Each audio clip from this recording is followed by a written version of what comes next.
Monochromatic light of frequency f is incident on a metal surface in a vacuum. Photoelectrons are emitted from the surface. The photoelectric current I is measured. The magnitude of the stopping potential Vs is then measured.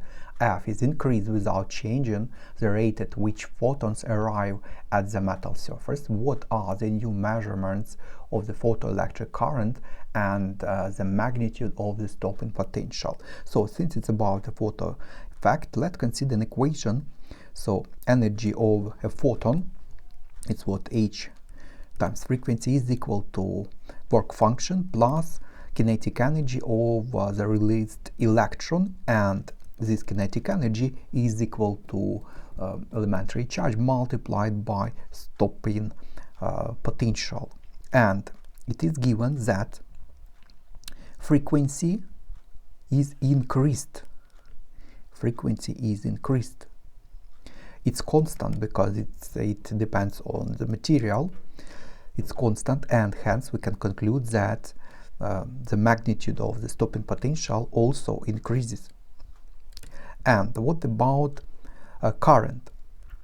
One photon interacts with one electron, or we can say that it's one-to-one interaction.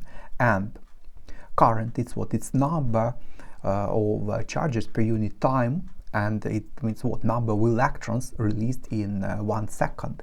And it is given here that rate at which photons arrive at the without changing. So rate or number of photons remain the same. It means that number of interactions remains the same, and hence number of released electrons remains the same, and hence current remains the same. So B is correct. If it would be given that intensity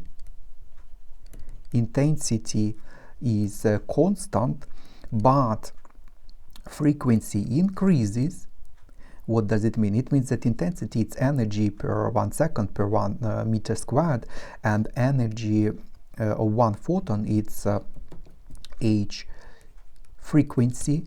So energy of one photon increases, and if intensity is constant, it means that number of photons decreases, and hence current decreases.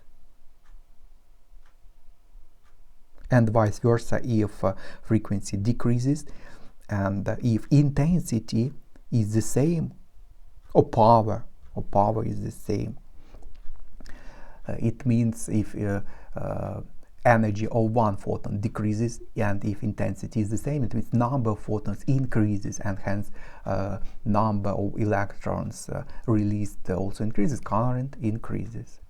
But here it is given that rate at which photons remains the same, and if f increases, it means it's not necessary for this question, but in general it implies that intensity also increases. If frequency increases, energy of one photon increases, and to keep the same rate of photons, it means the intensity of power also increases. And that's all for this question.